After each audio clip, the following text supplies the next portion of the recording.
Emory, thank you very much, and over to you. Hi, folks.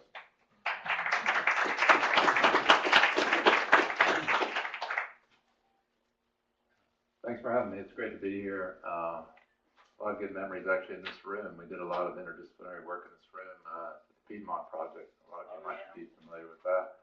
I see John, I see the other John, I see Sid, I see Bruce, I see P.D. Rao's wife. I see a lot of friends from over the years, so thank you for coming. And of course, P.D. was one of the great inspirations for this project. He's no longer with us.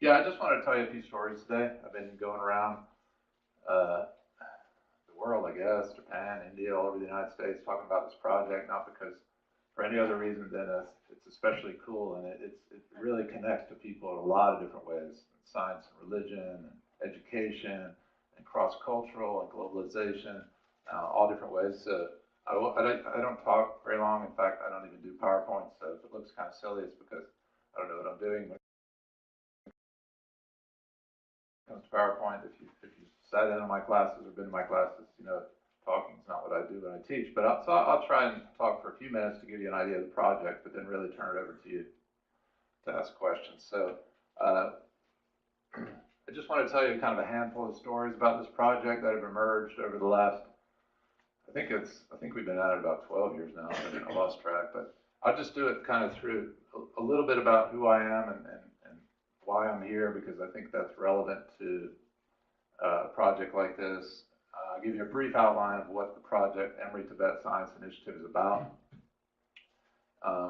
and then think about the things that changed in this project. I mean, when I was first asked to work with the Dalai Lama on teaching science to monks, I said yes because it sounded cool, but I had no idea about, I don't think any of us did, about the kind of transformational impact it would have on us, on the monks and nuns. I'll talk a little bit about that, and then using that as a model for just talking about education as a whole, really, and especially cross-cultural education. And now there's really no difference in the world. Think about how we can, about why those changes happened, and maybe we can bring those a little bit to other forums, and then talk about what's next. So this is me when I was 15, I think. And I show this picture not just to embarrass myself, but to kind of place myself in the context of this project. So I grew up in North Carolina in the 1970s South, which was a complicated place to grow up. I was probably the only Jewish guy other than my family for several hundred miles. It's a very Baptist, very conservative, very racially divided place. And as I was growing up, integration, desegregation was happening. And I am the son of a geneticist, professor at North Carolina State, and an English teacher who taught English as a second language and freshman English for many years, and was raised in kind of a Jewish household in this environment where, but just to give you an idea, my mom and some other women started a project called the Panel of American Women. This is in the early 70s. And really all they did was go around to the public high schools so that the kids could see and touch and talk to a black person, a Jewish person, a Catholic. So that's kind of where, that's the world that I grew up in. Skip ahead 6-7 years to graduate school. Like Gretchen said, or like Gretchen forgot, I was at the University of Washington in Seattle. I showed this picture as the closest picture I could find to the view out of the window of the Department of Biochemistry when I was 21, 22, looking out. And I had this particular epiphany that I think, again, is relevant to this conversation that I wanted to tell you, this little story. So I was a first-year graduate student, maybe 21, 22, very young. Had gone to Seattle. So this was back when nobody was in Seattle. Of course, Seattle and Atlanta might as well be the same city now, the way people go back and forth. At this point, I'd never met anybody from Washington. This was 1985. There was not the kind of traffic that goes on now where everybody travels everywhere. I'd never been to Seattle until the week before classes started. I was there doing a rotation. So when you get a science PhD, you usually spend a few months in 3 or 4 different labs. They're called rotations, and you decide, I want to do my PhD here or not. So I was doing a rotation in a lab which was one at the forefront of making transgenic animals. This is kind of old hat now, but it was the first lab to take a gene from one organism, put it in a mouse, and change that mouse's phenotype. So it was on the cover of everything, all publications back then. It was a very exciting time, very scary time in terms of where genetic stuff was going. And so I was in this lab about midnight. It's very dark outside, obviously. This is the scene that was all lit up out the window, and nobody else was around. And I was doing some kind of RNA or DNA analysis or whatever stuff we had to do. And I was looking out the window, and I remember I just had this moment of epiphany where I realized I didn't know what I was doing or why I was doing it. Like, not just existentially, but even the science. Like, why was I here at this point? And I kind of had to sit down, and it still resonates, whatever that was, 30, 35 years ago, it still resonates with me now that here I was supposedly having done all the things you do as a future scientist in this country, get all the straight A's and go to the good schools, and here I was in one of the best graduate schools in the country, and I didn't really understand what I was doing at any deep level. I kind of memorized my way through life. And looking back, I think that's why I'm a teacher now. I didn't want kids to go into science without knowing what they were doing and why they were going into it. Because if I had done everything I was supposed to and didn't get it, imagine all the people that either dropped science or never went through science or didn't get the opportunities. So that was kind of a moment for me that looking out this window the first year of graduate school, where I realized, probably looking back, that I was going to be a teacher and I was going to excite people about science, whether they went into science or not, and that I was going to make a difference through teaching.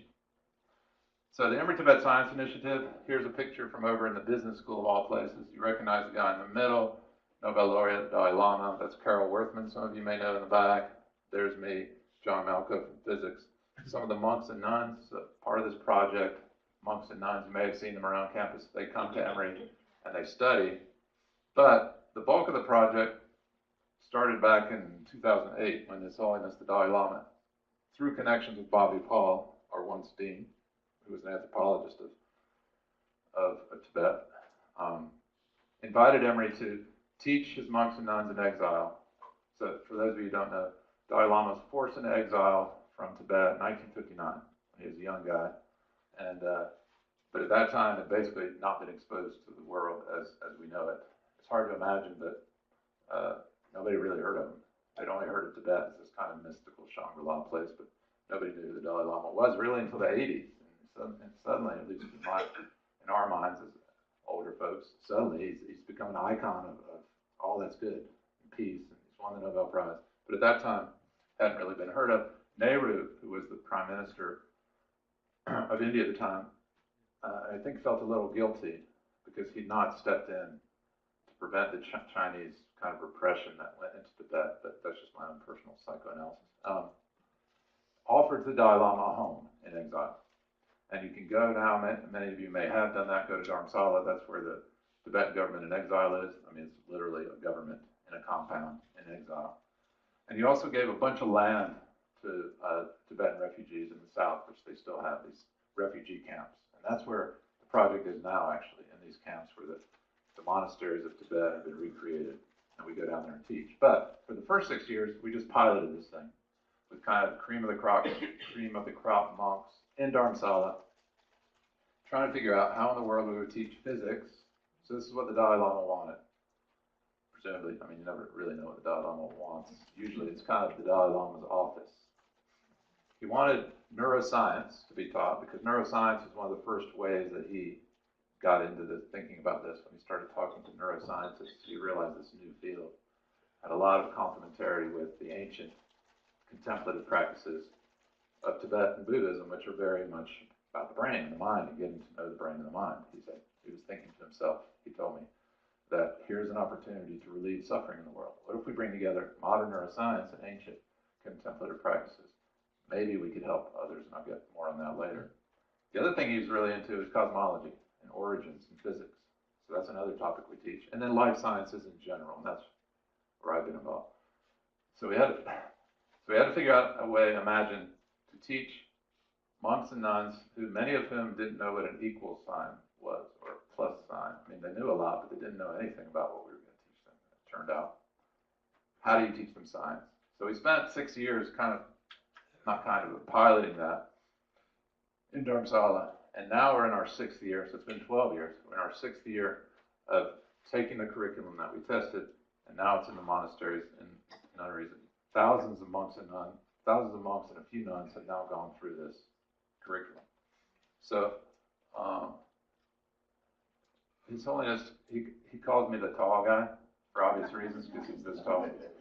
But there's this rule, there's this tradition in Tibetan Buddhism that you're not supposed to be higher than the Dalai Lama. You're always supposed to be below him. So that's kind of a theme. I'm always trying to get shorter than him, but it doesn't work very well. Some of these guys are my buddies now. They go on in life. They go back to the monastery. James is now an abbot of a monastery in southern India. Geshe Damdil was a master translator in our project. Give more of that later. This is the kind of scene you see in Dharamsala when the project first started. This is a college that His Holiness built, Sarah College. It's kind of sad. Those of you who are familiar with cultures in exile, you have to teach your young people their own culture, right? Because they're not there. And the Dalai Lama has really made that his life. And anything he does is just really to do that. And then if it happens to resonate beyond, that's great. This is a college he built called Sarah College in the foothills, just below Dharamsala, the foothills of the Himalayas. So the Himalayas are kind of dramatic, of course. So if you think of those 10,000 foot peaks back there as foothills, you can imagine what the real Himalayas are beyond that. And Dharamsala is up in these hills. This is where we first taught our project. And here, of course, you wake up at 3 in the morning when you're there because you're on the other side of the world. And so I came out one morning and here's a monk up on the roof doing his morning prayers. This is where we taught the first 6 years. So I saw this picture to give you a sense of how unusual a project it is and how striking a project it is and how hot a project it is when you teach in India in the summer. You can see the heat. Can you feel that heat coming in the windows? It's about 105 degrees. So when I first walked into this, first time in India, totally on the wrong side of the world, and all I saw was these guys sitting on. They all look the same to me. They're all sitting on the floor, kind of treating me like very in a venerated fashion. But of course, over the years, it turns out, monks are just like any other students. You got your class clowns, and you got your people who really are into science, almost natural scientists, and you've got everything in between. So you get to know them over the years and differentiate them. And who knew when I first walked into this classroom 12 years ago that I would write a book with one of these guys, that one of them would stay in our house for 6 months and get to be like an uncle to my kids. I mean, this thing just transformed in big ways, but of course this is the beginning and we didn't know that. I also show this slide because this is Rustam Antia, who's one of our most prominent scientists at Emory, just to show you that this is a serious project. In fact, there were times where Rustam told me the reason he stayed at Emory was because of this project. He's a premier immunologist, internationally known immunologist, and we get a lot of brilliant scientists who have other things to do with their life that come and participate and get changed by this project, including Rustam. Hey, Daryl, what's up? You want to come in? Are there any more chairs? There's a chair back there. And probably most importantly, translation. So when we teach, like we're in a room like this, every few sentences we have to stop and have what we're saying translated into Tibetan, of course. And this is Karma, one of our great translators. This project is a partnership. His Holiness representative is called the Library of Tibetan Works and Archives. So this is another one of those institutions that His Holiness started in exile to preserve Tibetan culture. So it's an actual physical library, and they have a science center there, and a museum, and they're trying to preserve culture in general. So Karma, and the translators are kind of taught and developed as scientists and translators in this project. Now, at first, when you start thinking about teaching, you have to think I have to stop every minute or 30 seconds for translation. You're thinking, how in the world am I ever going to get through any of this stuff? But an interesting thing has happened over the time that we've been doing this. So normally, if you're doing something like I'm doing, or a lot of you are professors, remember, you can only look back and say, oh, did I really say that? Or why didn't I say this? Or why wasn't I on today? But really interesting thing happens when things are being translated and then translated back and then a question. You get a moment for reflection all the way through the teaching. And it really changes the way you teach because you realize what you're doing and saying and how you're thinking and how it's being taken in all at the same time. So it's turned out to be actually a better way to teach for me, and one of the many things I've learned from this project is taking that time to teach, because actually, if you think about it, all good teaching is good translation, right? I mean, you're always trying to translate your stuff in some way, so it's really not any different, but sometimes you have to go far away to learn about what you're doing back here. More about that in a second. Just a few bits to extend. So it's not the Dalai Lama, is it? Sometimes they'll just call and you never know. Just a few things. I want to talk about how this project has changed teaching for us, and I think that's fairly obvious how it might have done that, but I want to tell you some specific stories. But what's less obvious is how it's changed science. And I'm going to talk about that in a minute too. One quick story, Don, dude, this is a sign of the globalized world that I'm talking about, right? I've been telling this story about Don Dude, this monk, for a while, and I was like, I wonder if I can find a picture of him. So I just went on Google Images, and there's a picture of this monk that I met, 12 years ago in Dharamsala on Google Images. This is the world we live in. This is Don Dude. I actually didn't see him again after this first year of the project. So this is in the pilot project. We're all just getting acclimated to each other. We'd taken all the monks outside because all students get outside. I get excited when you take them outside. First graders, monks, musicians, everybody I teach. So take your kids to low water. Take your students to low water. If you don't do that, you'd be surprised the impact it has. But of course, with these monks, they spend all their time inside. We took them outside to show them we had them develop Darwin's basic theses about how the environment affects organisms, evolution, and vice versa. Right? So we took them outside. This is a great place to do it in these foothills because you have these different elevations, right? You can go all the way up to the tree line, and we had them out there. Anyway, he was actually a good English speaker. A lot of the monks in our pilot project could speak English, at least conversation. So we were just walking back to the college, and I said, Don Dude, why are you doing this? You're a monk. Why are you here learning science with me when you should be doing, monk stuff? And he said, well, the Dalai Lama said it was a good idea. I said, okay, good answer. But then he said, I'm studying modern science to understand my own Buddhism better. I'm studying modern science to understand my own Buddhism better, which kind of brought me up short because it was such a non-Western thing to say, such an unusual way of looking at knowledge. And I think looking back, this was another kind of epiphany. Is that I think in my career anyway, I'd already been teaching for 20 years by this time. But I think there's this kind of assumption, especially amongst me and my science colleagues, when we're teaching science, that we know and you don't, and we're going to tell you. And what Don Duke was saying was, and there's a kind of sense that we're going to convert you to be like me.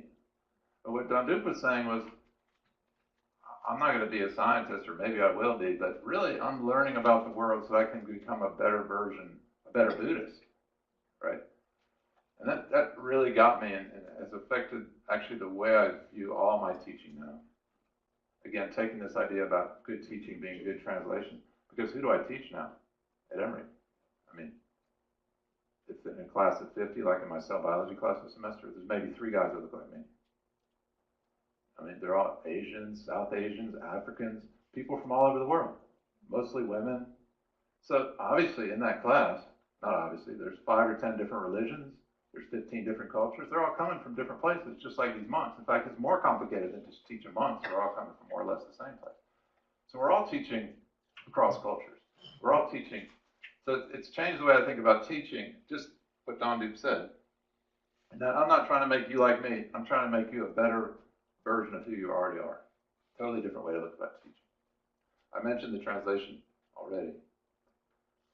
And the globalization of my classes at Emory are more diverse than my classes in India with the monks. So we learned things that we now apply here.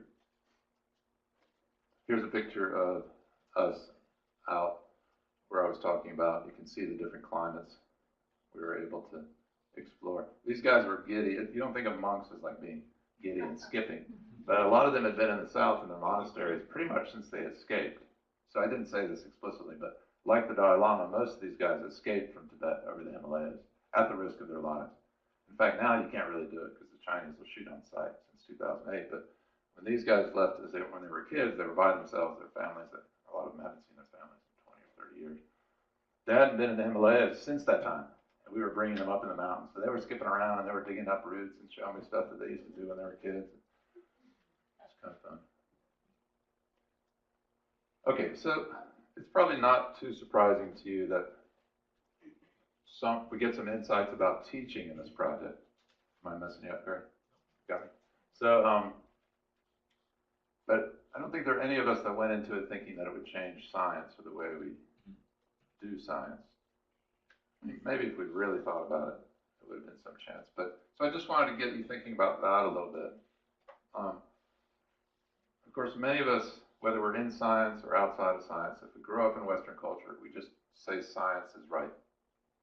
Most of my students, wherever they're from, they think science is right. They think that there's an answer.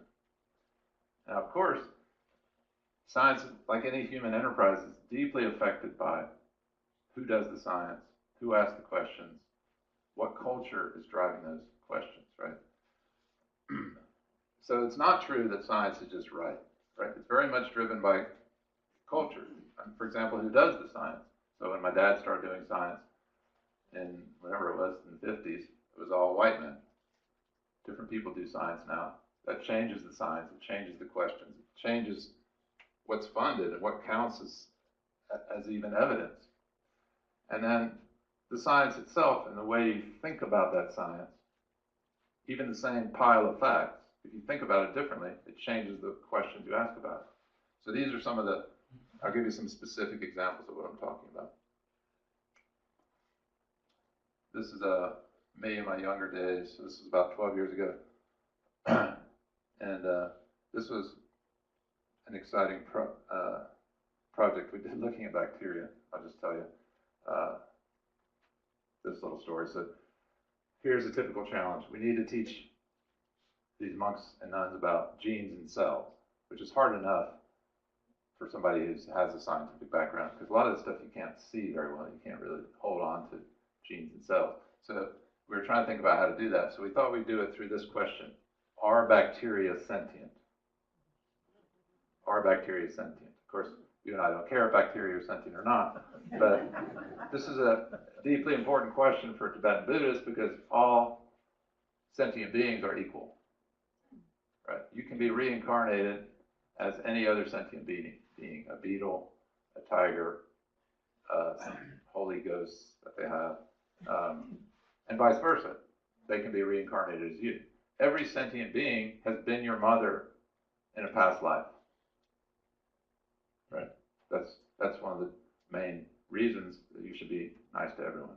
Everyone's been your mother before, and you will be their mother again. Right? So if bacteria are sentient, we got a problem.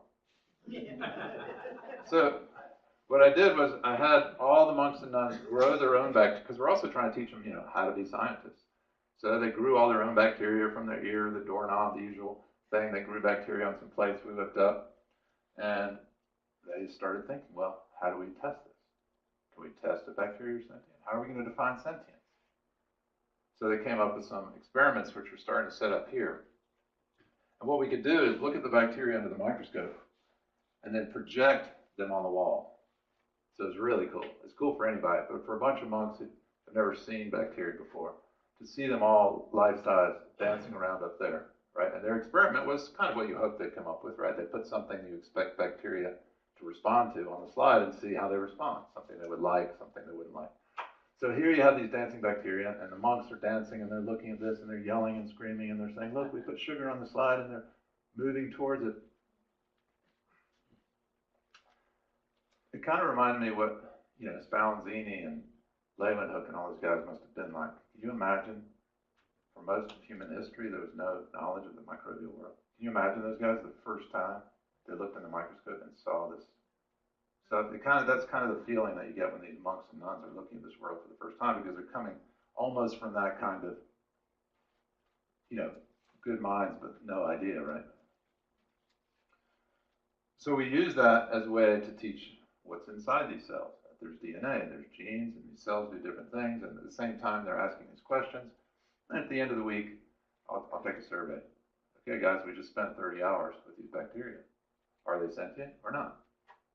That's almost always split about 50-50, which is perfect, I think, because it's kind of how science should be. So it's kind of a fun teaching experience. And you might say, oh, well, that's cute. Bacteria is sentient. Well, it's more than cute. Does it matter whether bacteria are sentient or not?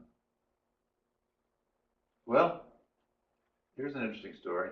When Westerners discovered bacteria, they were the first ones to discover bacteria. They discovered in the context of disease.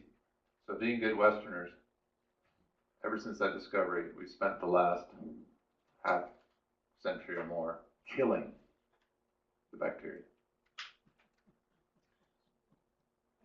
Well, interesting enough, we come to find out in the last few years that as we're killing those bad bacteria, we're also killing a good part of ourselves.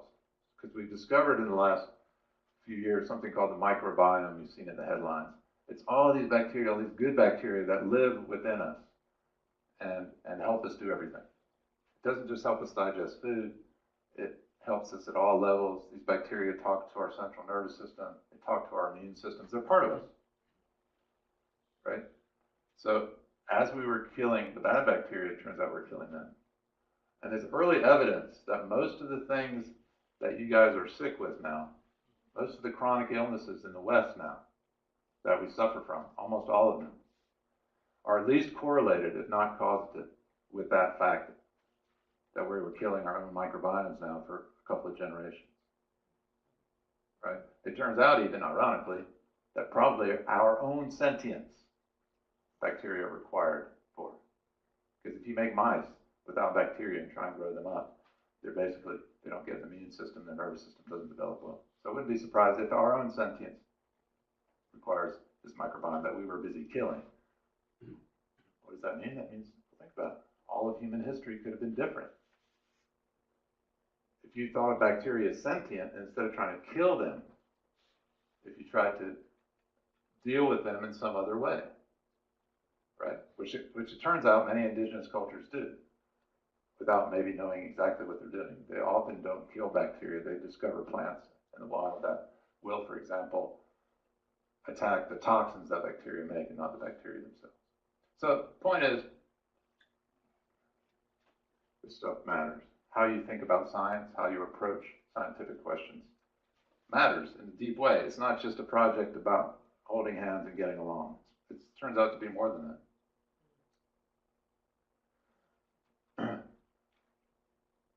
Here's one of the two of the nuns projects that every time I meet with the Dalai Lama, which is about every year, first question, are you working with the nuns? A big emphasis of his is getting nuns intellectually engaged to an equal level as monks, which is not traditionally part of this culture. And we have two nuns at Emory now for the first time taking classes. One of them is coming to Thanksgiving this week. Here's kind of a funny story, but again, it gives you an idea of the struggles and the challenges and what this project teaches us. So we've written textbooks for all our 6-year curriculum. So there's 18 different primers, right? And as you can see, they're on facing pages in Tibetan, same thing in Tibetan, same thing in English. This is from, I think, the Cells and Genes textbook. So I was sitting down after we had finished translating this whole book. There's all these questions that go back and forth between me and the translator. The translators work right here on Clifton, 1599.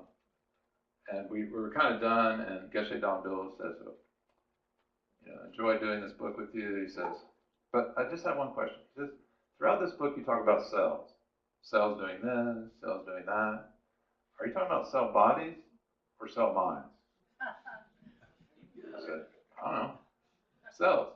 He said, well, in Tibetan, when you refer to a living thing, you put a suffix on it, if it's sentient or not. You designate it as bodies or minds. I said, well, I guess most of us would say they were bodies then, because we don't really think of them as minds, single cells being minds. He said, well, how about single cell organisms? I said, I don't know. So we had this whole conversation about, how are we going to translate it? If we translate it as one thing or the other, are we going to explain why we're doing that? And it gets into this whole anthropological, cultural thing. So you could write like a whole book just about this concept. So finally we just said, no, we're just going to say cell bodies, because we're trying to translate the Western way of thinking about things, for better or worse. So that's kind of an example of, you can't see this very well, but this is monks debating. One thing we didn't, there's just certain assumptions you have from your own life that you can't imagine are different because they're all you've ever known, but it turns out that monks don't use writing at all. They don't write nothing.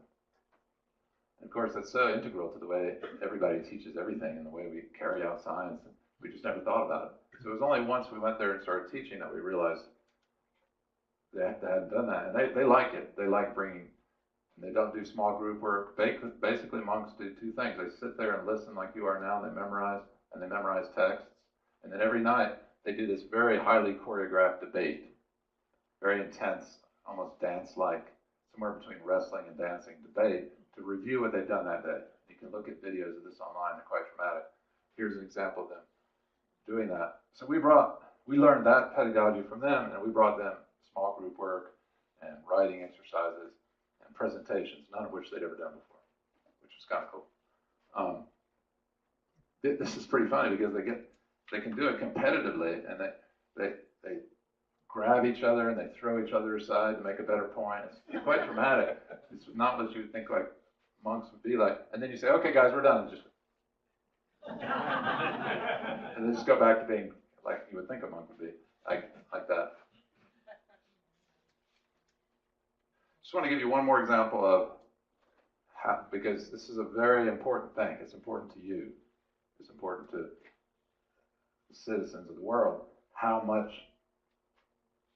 society drives science. So here's another example that came up in this project.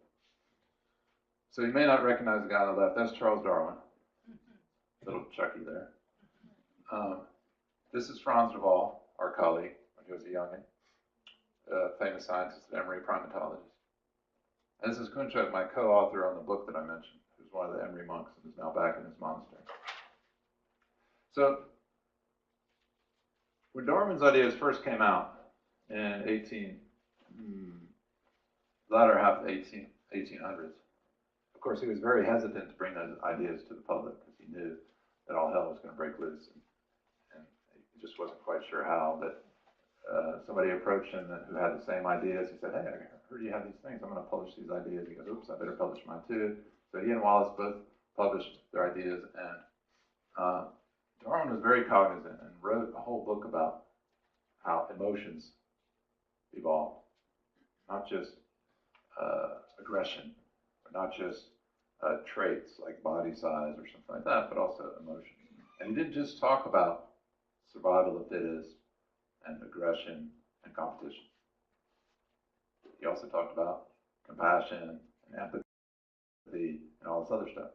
But think about the moment in time and where. That was Britain. That was the British Empire. That was the Industrial Age. So what was picked up on from Darwin and actually became a kind of actual school of thought called social Darwinism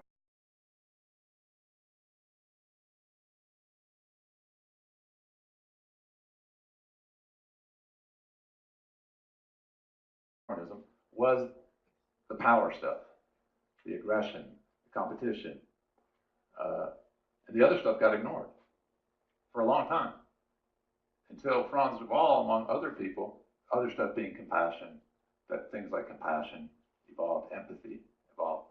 Franz de Waal had a couple of epiphanies himself studying bonobos and other primates. Bonobos, instead of fighting, they'll often negotiate tensions out using sex. instead.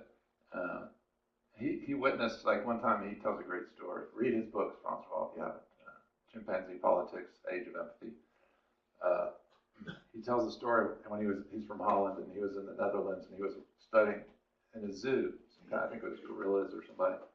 And a bird crashes into the cage where the gorillas are. And one of the big manga males, maybe it's orangutan, takes the bird, walks up to the highest point. The bird's kind of knocked itself out. Walks up to the highest point in the cage, spreads the bird's wings, and lets it go like that. He's thinking, there's no way this empathy stuff didn't evolve, just like all this aggression competition.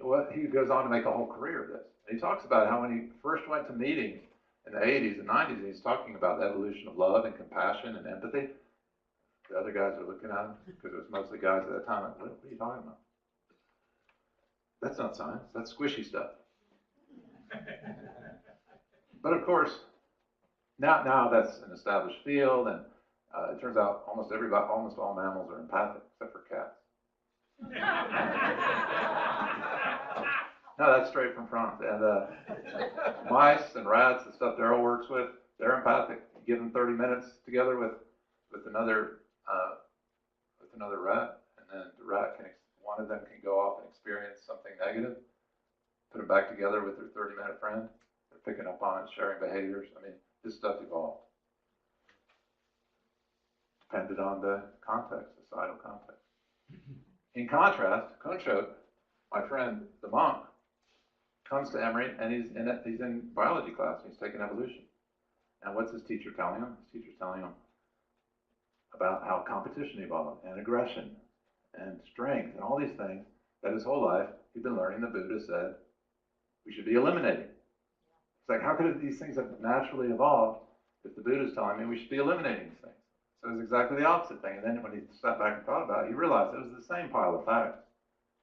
It was just the way that you're looking at that pile of facts changes how you think about it. So I thought that was a cool example because it's exactly the flip side.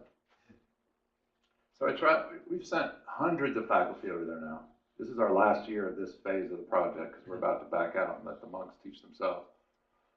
But I try and send it, so this is what the project looks like now. There'll be 100 monks in the room. It's a big operation in the monasteries. And I try and bring over as many different people as I can for the monks to see and for them to see the monks.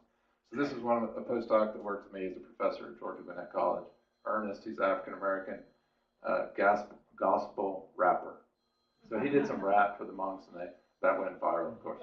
And this is, you can't see Joel, but the guy who's back is Joel Zivit. He's an ICU physician at Emory. So I try and bring over as many different people as I can to have this experience. So that's just a handful of stories. I mean, we've been doing this forever. But, I think it's interesting to just take a moment and think about, in terms of the big stuff that goes on in this project, how so radically different cultures are talking to each other, how they're able to communicate, how we're crossing science and religion boundaries, all this big stuff. It's valuable to sit back and think about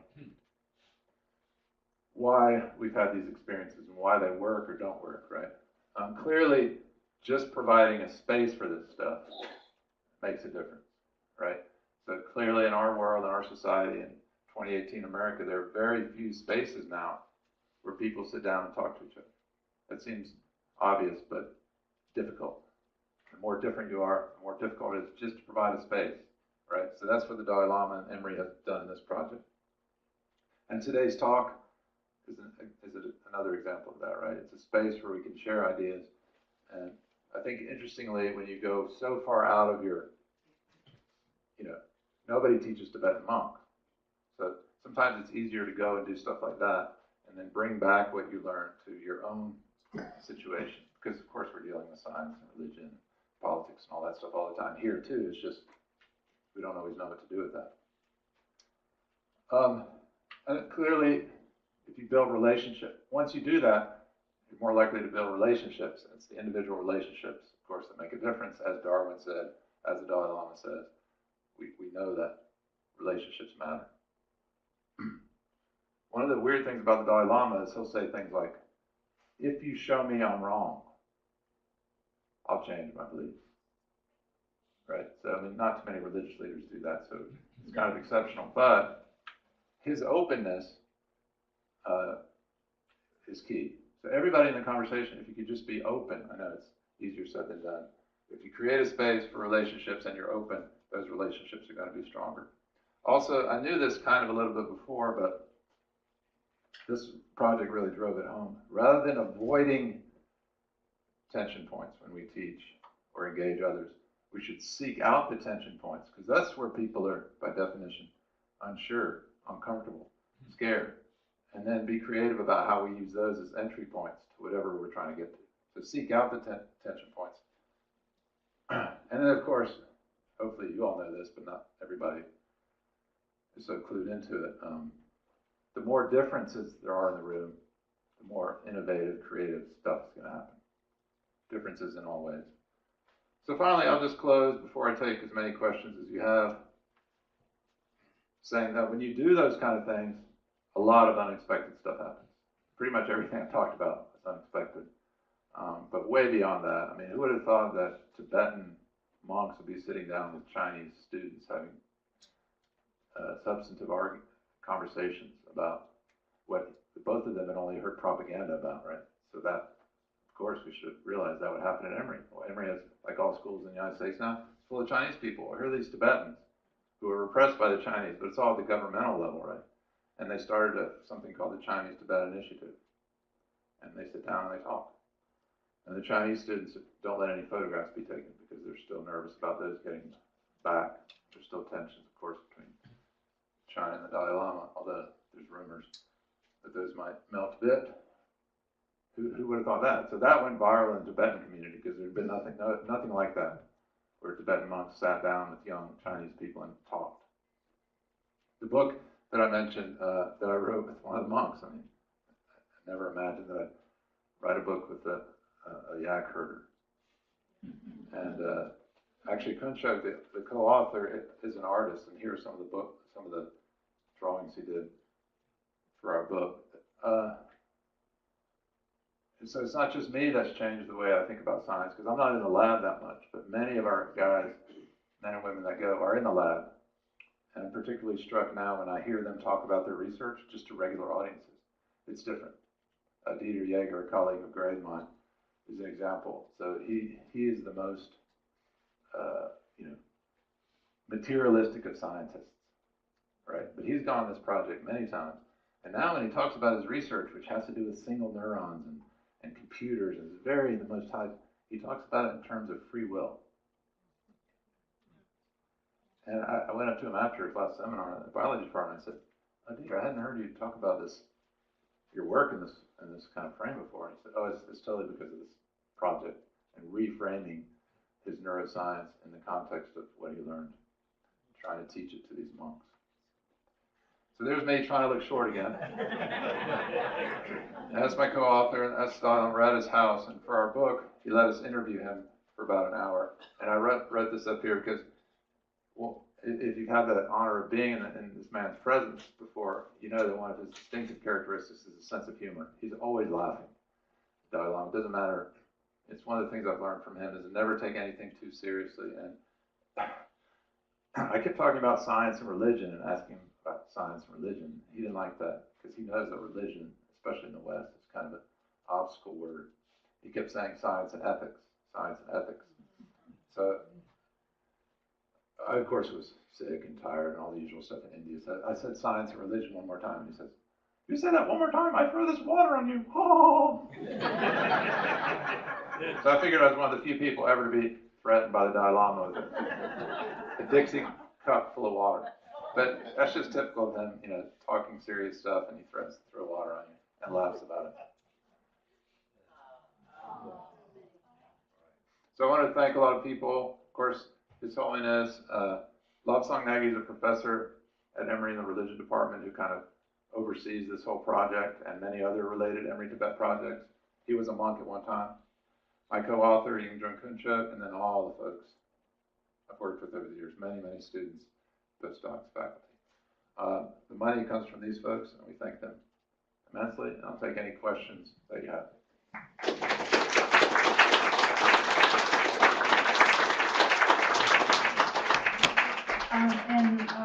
is going to help by taking the microphone around. Unless you speak into the mic, it won't be picked up for the webcast. And so that's why we need to take the mic around. Plus, it helps with hearing, right? So I'm going to give this to Ron in a minute, but I'm actually going to ask the first question, which would be to say a little bit more about the book and particularly about the title of the book, The Enlightened Gene. So, that reminds me of a couple stories. So, this first group of monks, of which Yongdrung Kuncha, my co-author, was one, we used to meet early on Friday mornings in Starbucks. So this would have been, I don't know, a decade ago or so. In Starbucks over there, and we kind of catch up on the week and hang out. And of course, it must have looked a little weird, right? This tall, skinny white guy with these little monks and their robes. And at that time, people weren't used to seeing the monks around campus. And it was early in the morning, and monks were monks, but they were students. They come and they take classes here. Over the year or two, they kind of gradually didn't quite make it in there at 8 a.m. on a Friday.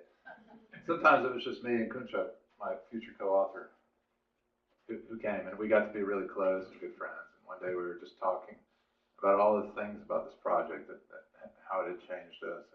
And we just kind of simultaneously said, we should write a book about this. And we got all excited and kind of danced up those stairs through the rest of the building up to the quad. And that was the beginning of a process. Those of you who've written a book know that it's not especially fun to try and, once you write it, that's fun, but try and publish it is no fun. So it took a long time, but once you get it to a point where somebody's actually finally going to publish it, they have to have a catchy title. And I say that I named it that because my dad's name is Gene, so it's called The Enlightened Gene. But and he's a geneticist, so it all seems rather cute. But I think they were just trying to come up with a catchy name. And what we try and do in the book, as it turns out, is tell our personal stories. I'm not trying to sell the book, but you asked.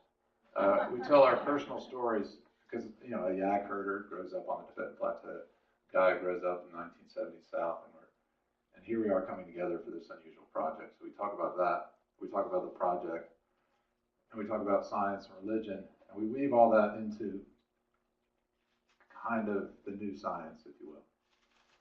And the Enlightened Gene was just kind of a catchy way to do that. Somebody else, I hadn't thought about this consciously, but somebody else pointed out it's kind of a counter point to the selfish gene.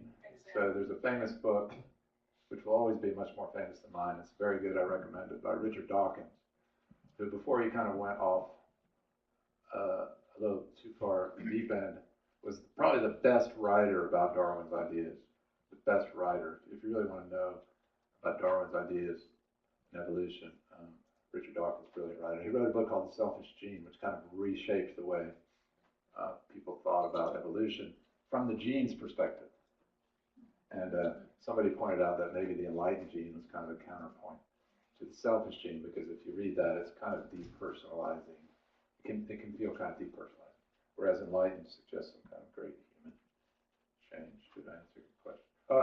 The story it reminded me of, this is the kind of weird karmic things that happen in this project all the time.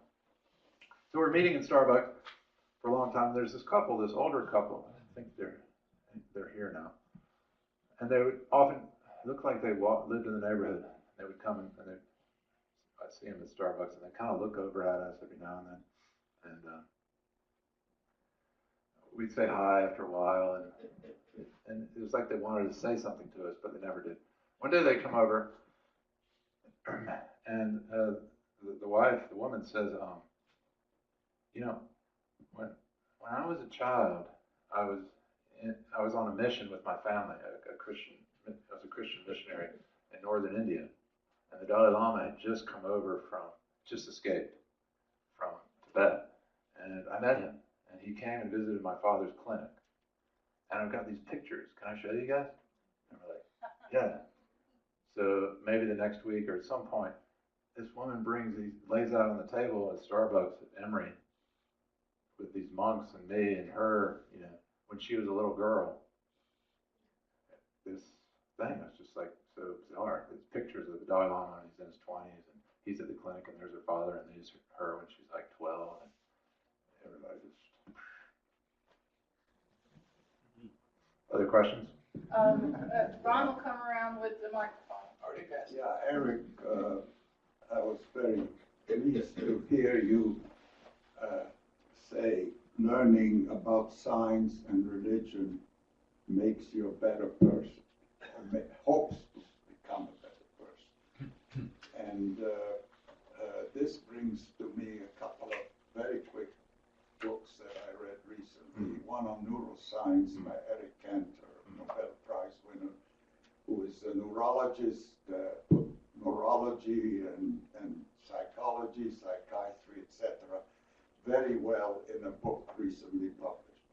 And the other one, of course, is our Matt Connor, Yeah, who sure. has just revised his anthropology of Judaism, and I'm reading it on the Kindle now.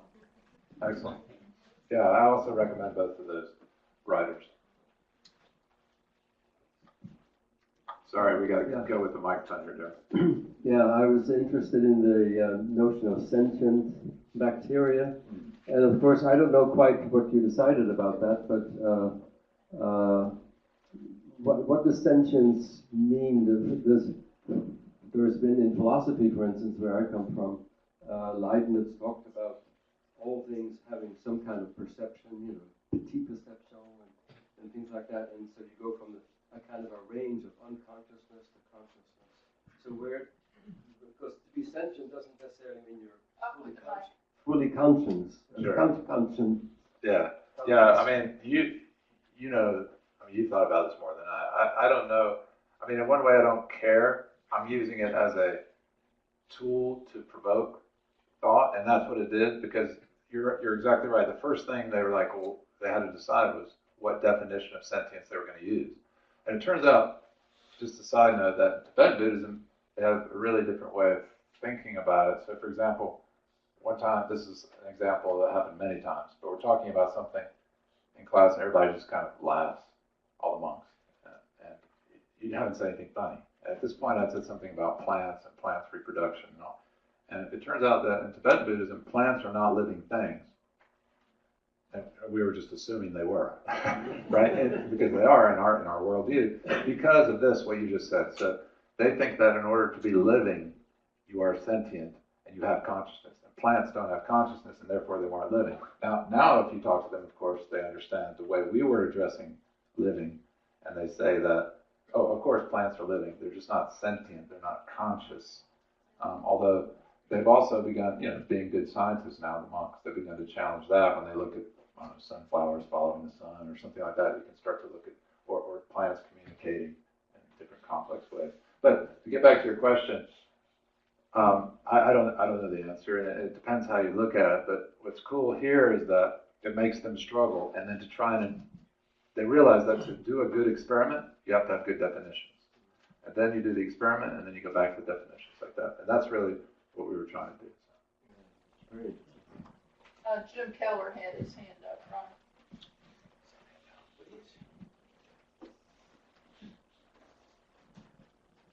Ron. Wonderful talk. When you put science and religion in that same phrase, in that sentence, it seems that the scientists, for example, don't want to look at religion, or most of them don't want to. We're not interested in where all this came from. We're not so worried where that came from, but we're not interested in looking at a God. Whereas the religion is always trying to go back, even though most religious scholars maybe don't know a lot about science, but go back and try and interpret it in their own interest. Did you encounter any conflicts or affirmations from the science and these monks in their prior teaching? Oh yeah, quite a bit. Yeah, I didn't need to. I probably didn't get into. I did not get into any of this. We do in the book, but of course, their curriculum had been changed in 6 centuries. So we argue about curriculum every couple of years, but they had changed theirs in 600 years. And granted, it was the Dalai Lama that invited us in, but when the rubber meets the road, of course, it's the abbots and the monks and the infrastructure that has to do these things, and there's a big, heavy historical, political atmosphere. Right? So there was a lot of pushback. Probably less about religion per se than just about different ways of looking at the world. So just an example, and this was unexpected to me in my naive way, but there was a lot of pushback because it turns out that what the monks often knew about science was things like atom bombs and scientism, and using science as a philosophy, which is of course a part of communism, which is of course China, which is of course their suppressors. So who would have thought, right, coming from my place? But it turns out that we were kind of told early to be careful of this, that we weren't bringing a philosophical view, that we were bringing a way of thinking about the world that could be complementary. But we got pushback on that. We got pushback on the fact that we were just doing change. Even the prime minister in exile initially wasn't particularly happy with us, as you could tell by his demeanor when we would meet.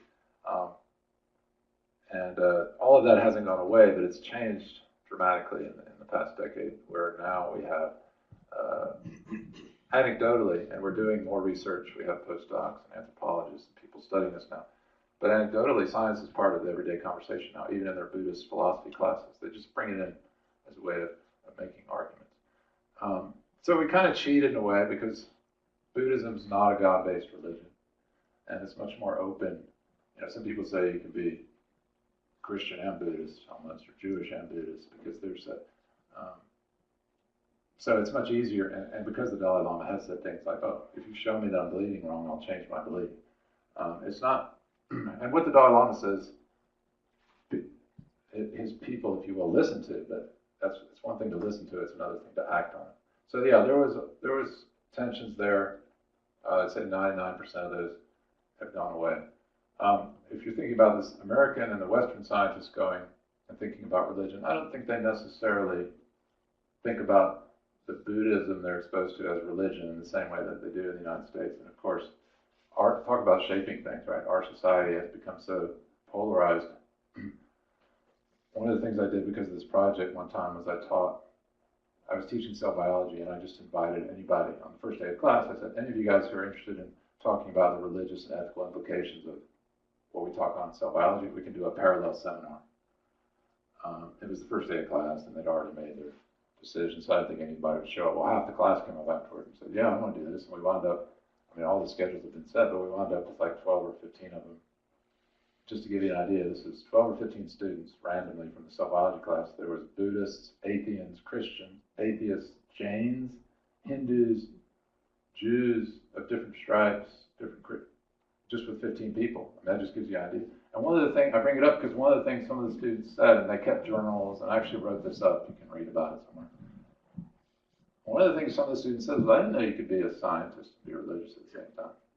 Or, I'm so surprised that there are other people that thought about these questions, that were taking science classes or wanted to go to med school, which to me is a sign that we're doing something wrong in a liberal arts college, right?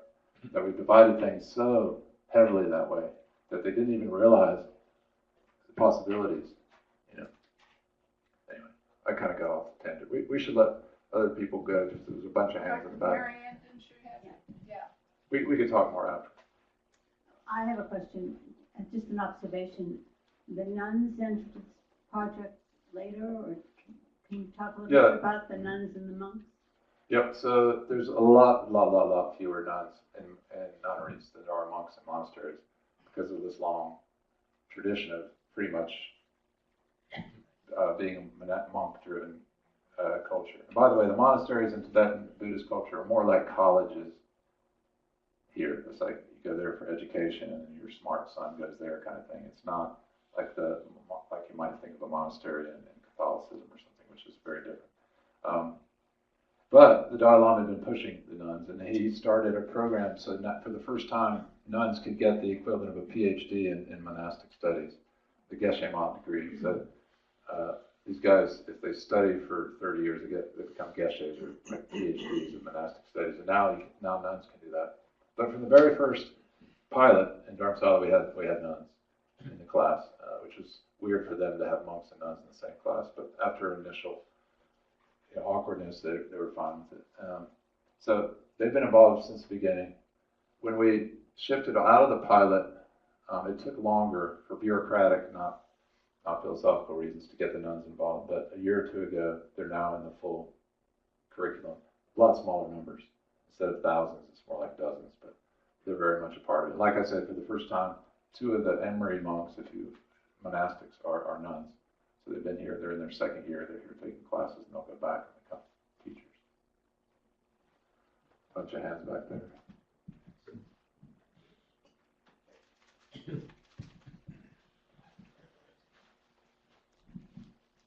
I'm not a scientist, but I heard on NPR yesterday a program, and I was driving, I didn't get to hear the whole thing, but it was on the question of free will.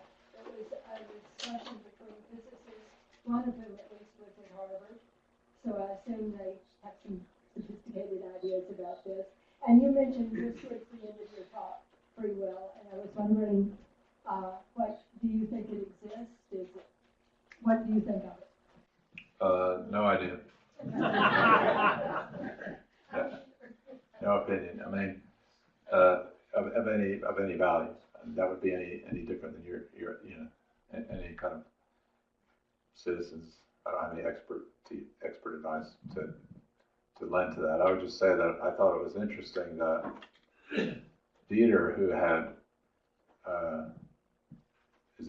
is kind of your stereotypical German scientist, that he would shift the whole way he was thinking about the same work that he was doing based on this experience, to put it in terms of free will instead of put it in terms of how neurons work. It's just a totally different way. It's not just a different framing, because when you have a different framing, you ask a different kinds of questions, which is harder to trace, but I would imagine that's what's happening there. But in terms of, I'm not the person to ask about free will. Probably this philosopher gentleman here that spoke earlier is a person to ask, or Daryl Neal has some good ideas about that. Daryl's about to ask a question, aren't you? Yeah, so I periodically, as you know, teach an undergraduate course on evolution, neuroscience, and religion. Right. And we get into some of those things. And one time I had a couple of students who were Tibetan Buddhists. They were not monks or nuns, but they were Tibetan Buddhists. And I brought up in regards to evolution, that the Dalai Lama, my understanding, accepts the Darwinian view, except for humans. As far as he told me, it's evolution, period, without exception. But maybe he has some tweaks. Yeah, in one of his books, and that shocked them, these 2 students. And they went out and checked it out and came back and said, yeah, it seems to be so. Yeah. I found that interesting. The Roman Catholicism has the same thing.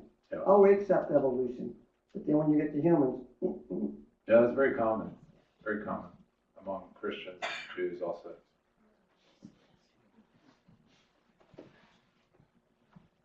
Time for what? We have more question time, right? Yeah, we got almost 20 minutes. Okay. Lots of time. Sure, I wonder, this is more philosophical oriented, I think, but the concept of the koan, K-O-A-N, and I was wondering how prevalent that was in terms of how your interactions, Is that's a Zen Buddhist thing, Yes. maybe? Yeah, so it's not part, it's a different kind of Buddhism than Tibetan Buddhism. So I can totally dodge that question.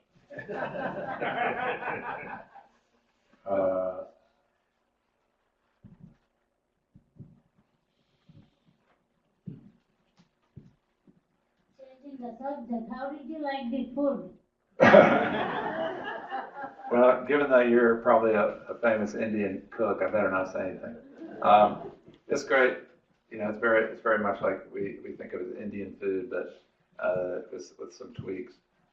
My microbiome doesn't like traveling, so I can never eat very much when I'm in India. But the food's wonderful, of course. John. Arri, thank you for compressing 12 years into an hour. We appreciate it. I'm going to ask a question that's guaranteed that you will be able to answer, but in your typical self-effacing way, you may not want to, but please really try. Clearly, you didn't have time to do this. What actually motivated you to say yes? It would have been far easier to say no. Everyone in your position is used to saying no. And And because if you didn't say no, you would be completely ineffective at everything. So I want to know really from Arri Eisen's perspective, what was it that made you say yes?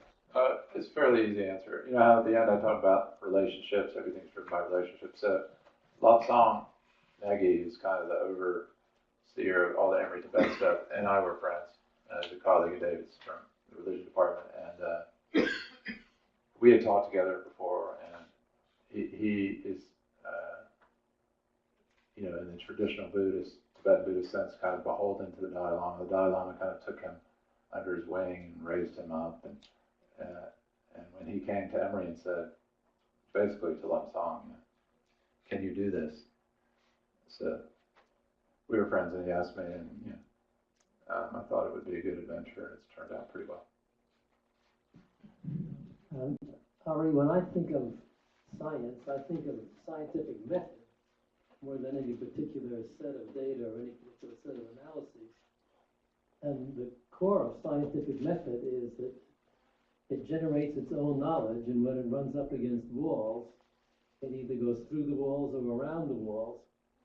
And I could imagine that scientific method would have run up against certain worldviews in this culture, which you would have had to go around. Did you see that? Yeah, sure. It's a good question. I mean, a couple of things come to mind. First of all, the Dalai Lama is very emphatic that this project isn't about searching out commonalities and holding hands and showing, oh, science and Buddhism really aren't that different. Right? He says the project is very much about sharing worldviews, looking for ways that we can cooperate to relieve suffering in the world. Right? So now, for me, down on where the rubber meets the road, doing this, it's impossible, of course, to work with a whole different worldview and be a scientist and not struggle with these things and talk to the monks about it.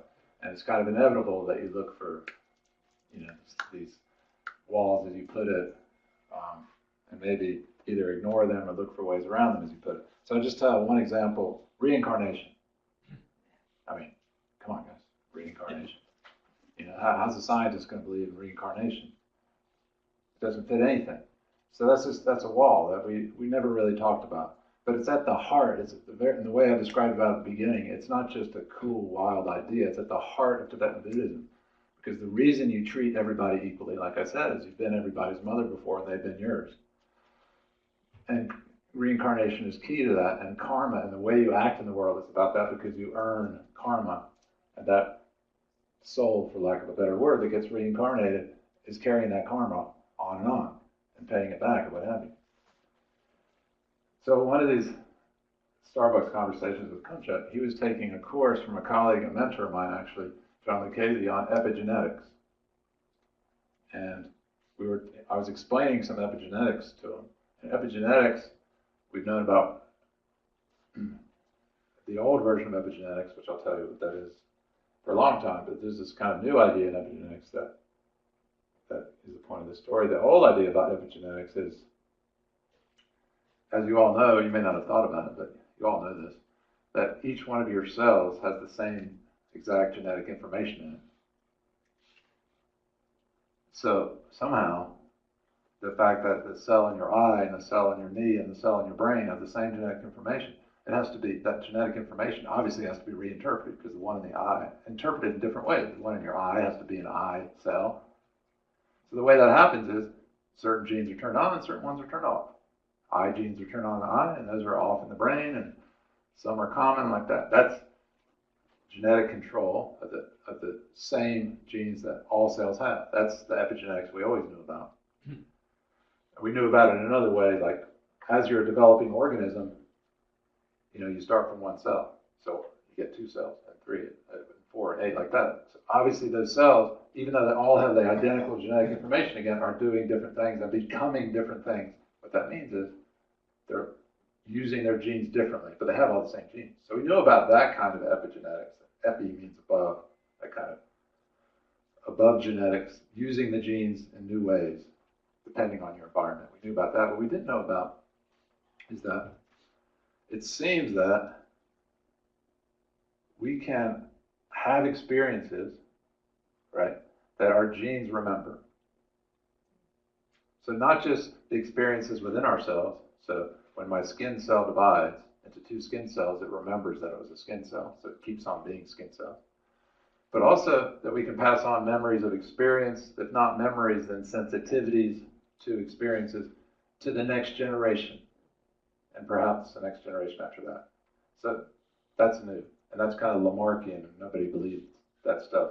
And our colleague Brian Diaz over at Yerkes Primate Center with Carrie Ressler was the first one to really show this is real. It's paradigm shifting. You can have an experience. We always knew you passed, well, since Mendel, we knew you passed on your genes, but we didn't know that you were, in those genes, you were passing on some extra knowledge, extra marks that would affect, chemical marks, that would affect the future of those genes. So I was explaining this to Kuncha, and we suddenly kind of simultaneously had this insight. It's like reincarnation, it's like karma. Because what karma is you're passing on your experiences, your sensitivities to the next incarnation. Now, of course, it's not the same thing, and of course, with epigenetics, you can only pass it on to your own offspring and your offspring's offspring. And with karma, it could go to any sentient being. But here was a case, long way of answering your question.